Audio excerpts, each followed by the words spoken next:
안녕하세요. 오늘 저희가 함께 깊이 살펴볼 말씀은 성령의 은사에 관한 것입니다. 이 말씀들을 통해서 성령의 은사가 도대체 뭔지, 또 왜 주어지는 건지, 그리고 이게 우리 각자에게 어떤 의미가 있는지 한번 파헤쳐 보려고 합니다. 자, 바로 시작해 볼까요? 네, 좋습니다.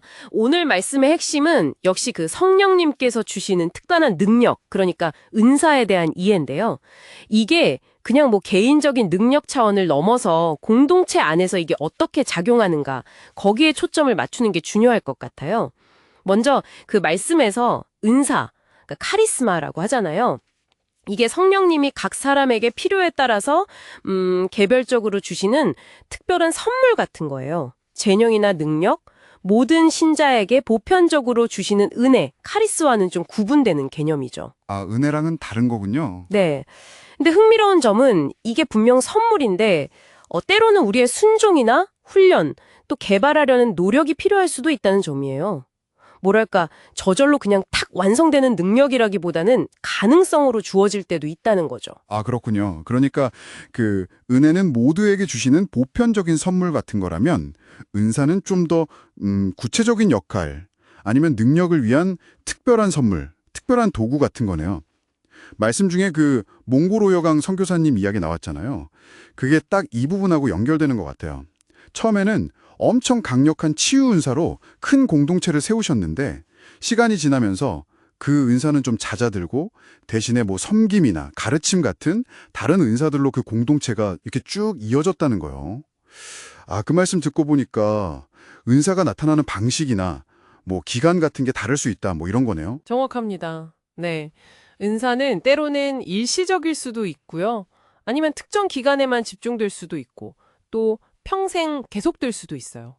중요한 건 그 형태나 기간이 아니라 이게 하나님의 어떤 뜻과 계획 안에서 주어진다는 사실이에요.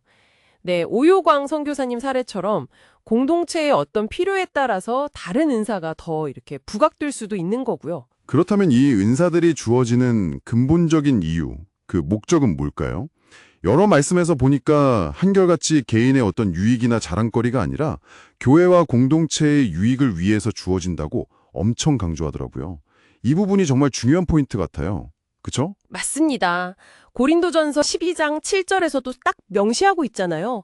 각 사람에게 성령을 나타내심은 유익하게 하려 하심이라. 네. 그러니까 은사를 통해서 뭐 지혜나 믿음 같은 은사로는 신앙과 삶이 긍정적으로 변화하고요. 또 예언이나 섬김, 뭐 방언, 통역 같은 걸로는 공동체와의 관계가 더 깊어지고 세워지죠. 결국에는 우리 내면의 성장과 성숙을 돕는 거고요. 궁극적인 목표는 절대 개인의 영광이 아니라 하나님의 영광을 드러내고 그분의 뜻을 이루는 데 쓰여야 한다는 겁니다. 와, 말씀들을 보면 진짜 다양한 은사들이 있더라고요. 뭐 지혜, 지식, 믿음, 병고침, 능력행함, 예언, 영분별, 방언, 통역, 종류가 엄청 많아요.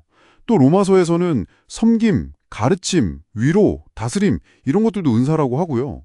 이 다양성이 참 놀랍습니다. 네, 정말 다양하죠. 근데 중요한 건 이 모든 다양한 은사들이 결국 한 성령, 같은 근원에서 나온다는 거예요. 비록 뭐 나타나는 직분이나 사역의 형태는 다를 수 있지만 마치 우리 몸의 여러 지체가 한 머리의 통제를 받잖아요.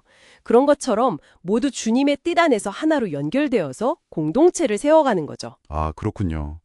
유기적으로 연결된다는 말씀이시네요. 그렇죠. 그렇기 때문에 어떤 은사가 다른 것보다 더 우월하다, 이렇게 여기거나 아니면 나한테 없는 은사를 막 부러워하거나 시기하거나 또는 뭐 특정 은사를 무시하거나 부정하는 태도, 이런 건 바람직하지 않죠. 특히 요즘처럼 정말 다양한 영적 주장이나 현상들이 막 나타나는 시대에는 말씀에 딱 기초한 그런 영적인 분별력, 그러니까 영분별의 은사가 더욱 중요해지고 있다고 생각합니다. 네, 정말 그렇겠네요. 영분별이 중요한 시대죠. 그럼 이 말씀들을 우리가 접했는데 이 은사들에 대해서 우리는 어떤 자세를 가져야 할까요? 어떻게 대해야 할까요? 네. 말씀은 크게 한 세 가지 정도 태도를 이야기하는 것 같아요. 첫째는 일단 이런 성령의 다양한 은사들이 실제로 존재하고 우리 삶과 공동체 안에서 역사한다는 사실을 아는 것. 즉 이해하는 거죠. 둘째는 공동체의 유익을 위해서 이런 은사들이 나에게도 또 우리에게도 나타나기를 갈망하는 마음을 가지는 겁니다. 사모하는 거죠. 그리고 마지막으로 만약 이미 내 안에 어떤 은사가 심겨져 있다면 그게 뭐 작아 보이든 크든 상관없이요. 그걸 공동체를 섬기는 일에 적극적으로 실천하고 사용하면서 개발해야 한다는 겁니다. 네, 이해하고 갈망하고 실천하라. 오늘 말씀을 통해서 성령의 은사라는 것이 그냥 나 잘나라고 주시는 게 아니라 공동체의 유익 그리고 하나님의 영광이라는 더 큰 그림을 위해서 성령님께서 각자에게 딱 맞게 주시는 정말 특별하고 다양한 선물이라는 것을 다시 한번 확인하게 되네요.